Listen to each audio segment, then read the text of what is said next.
Welcome back to the BFNL Netball Show, and welcome back to Grace. This is our first week where we've got a full complement of teams, so round one, and we're off and racing, and hopefully it'll be some great netball action out there. Pretty excited, Grace. Yeah, it's good to have everyone up and about. We've waited a long time to see some of those Ballarat teams play. We've had a bit of action down Melton South, Sunbury that way. But yeah, good to have everyone up and about this weekend. Yeah, it seems to be that extended season so far with those two Melton South standalone matches. So they did have another match on Good Friday. It was great to see footy and netball around on Good Friday. And it was a really close result, most probably a little bit closer than what we would have expected. Melton South put up a really gallant performance against Sunbury. But Sunbury were just too good overall on the court, and they ran away with a win 49-44. Yeah, just that experience from a higher level coming through in the four-quarter effort from Sunbury. Yeah, so Melton South actually led in the first quarter, so and then Sunbury just slowly got back. Sunbury were missing Chloe Curran, which was a big out for them, so you would most probably expect Chloe to most probably shoot another 15 or 20 goals above there. That's the type of talent that she is. But taking nothing away from Melton South, they had a cracker of a game, and they'd be really happy with how they've progressed. And you can see from the likes of Beck Caldwell. We spoke about Beck before early, and she's come in and shot 36 from 40 at 90%. So that's what we'll expect to see from her every single week. Yeah, it's good going, and no doubt they're an improved team from what they have been in the past. And Sunbury, on the other hand, their goaling stats weren't that flash to tell you the truth. Ruthie Smith, 55%, Ash Hardy at 72%, and on the other side, Lex Climas, 48%. I think everyone knows from last year that I'm a big advocate for the goal attack stepping up and shooting just as many goals, and those percentages would have to get up, and I'm sure Elmo will be working on that when he returns from he's at Nationals at the moment, mixed Nationals in Queensland, and I'm sure Lex is a little bit different. She plays a different game. She plays that feeding role, but you're still in the crunch. You have to hit those goals in, but yeah, great to see the young kids out there. Taryn Munro for Sunbury was on fire again. We knew she would be straight away. And it's a really good replacement for Prue Stanley in the mid-court. And Loz Gilchrist, Loz has been around that club for years, and she had a really good game too. So, yeah, Melton South have got off to a cracker. They're 1 from 2 and Sunbury 1 from 1. We'll just see how they progress this week. Yeah, it'll be interesting to see how they match up against North Ballarat, who haven't taken the court yet. And we're very lucky to have Stockland's Wendouree Award coming back to us this week. So that'll be, I think it's a $30 or $50 voucher, I can't remember. But so we'll announce the first winner of that in round 1 next week. So look forward, girls. I know you like to get that award. But we'll have a look at this week's games, Gracie. So East Point v Ballarat first up, Eastern Oval. We get a look at our reigning premiers from last year. What are your thoughts? Yeah, look, they've lost a couple of players. Kate McLeod is no longer playing, and Loz Atkinson is travelling around Australia at the moment. But I'm sure they'll still have a lot of depth in their lineup.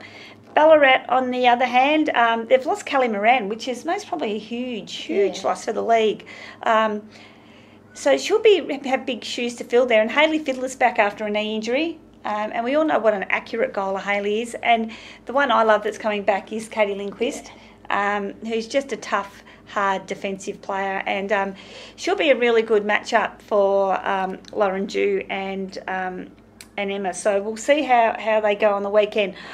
I think with the unfurling of the flag that I think East might get the job done this week. What do you reckon? Yeah, I think East Point too, but Ballarat no doubt will be an up-and-coming team this year with I think the we inclusion need to keep of an eye on them. Katie and Fitz. Yep, for sure.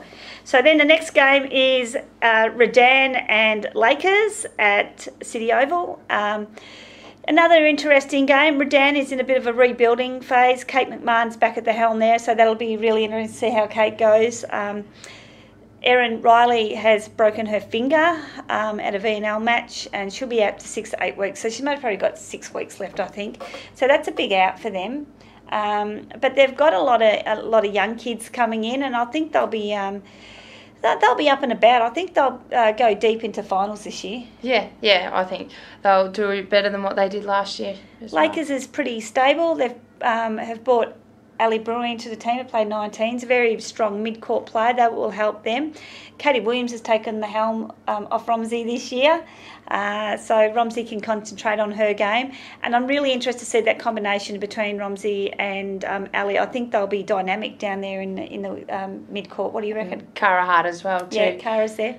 Not too shabby at all. Yeah, so it's a pretty strong mid-court. So, all right, Grace, you're going first. Who do you think? Redan for me. All right, I'll go Lakers. I think Lakers in a close one. See how we go. The next one is the night match at Sunbury versus Melton, and the times have changed on this game, so they're a little bit later. So the 19s are 11, the D grade is at 12, the C grade is at 1, B grade 2:15, and A grade 3:30. Not much change in the Melton lineup. So Katie Kowalski's still there in defence, where Sunbury's this brand new team, and I understand that most of they'll have their full complement available this week. I think it'll be a big win to Sunbury. Yeah, same. Sunbury have looked the best team the whole way through the off-season on paper, and I'll stick with them this week. Yeah, for sure. And then we have a Sunday match. Two teams that are a little bit unknown to us at this stage is Darley and Bacchus. So both have new coaches. Michael Sakic takes over at Bacchus, and Renee Hulls has come over from Melton. So that'll be... they know each other, these two coaches as well. They've played mixed together, I think. So it'll be a good battle. And they've got some really good players, Darley. They've got Brie Rosado and... Tony Lopes through the midcourt, and they're really, really hard to stop. It'll be a really close game. I'm going to go for Darley. You're going Darley? I'm going Bacchus. Oh, that's good to see that we're split here. That's good. And then another big day for Mountain South is an Anzac Day match at where are they playing? At Mountain Rec Reserve again. So they've had 3 matches in a row there. But this will be another good test for Mountain South. They're coming up against the runners-up last year in North City. So really interesting. Big loss, we know. Yeah, Jordan not there this year, but I'm sure they'll fill her position. No. You know, and they've got an absolute gun who is replacing Jordan in Sasha McDonald, who is at the moment will be unavailable for this week because she's playing nationals in Canberra at the moment. Good luck, Sash. I think the Vics are 1 and a draw at the moment, so good luck with that. But Laura McDonald also comes into that team, who's an extremely strong player as well. They've still got a great structure through their mid-court north, and the McCartan girls still playing exceptional netball. Sarah Milton, Emma Church. They're just a strong team all over the court, and this will be another test for Mountain South. I don't know if they'll be able to stop Beck Corwell, but I think the answer to that is that they stop the ball mid-court and put some real hard defensive pressure on, which they will. I think I can't go past North Ballarat this week. I just think they're too strong, and they'll still be premiership contenders this year. Yeah, and with McCartans in that mid-court, they certainly do stop the supply into that goal attack. So, yeah, I'll say North City on that one too. So that's it. We're a wrap, short and sweet again, and I'm sure that we'll have a lot more to talk about after round 1. Really excited to get it on the way, and 3 days of netball for this round, and we're really looking forward to it. Have a good weekend, and good luck to everyone in this week's games. See you later.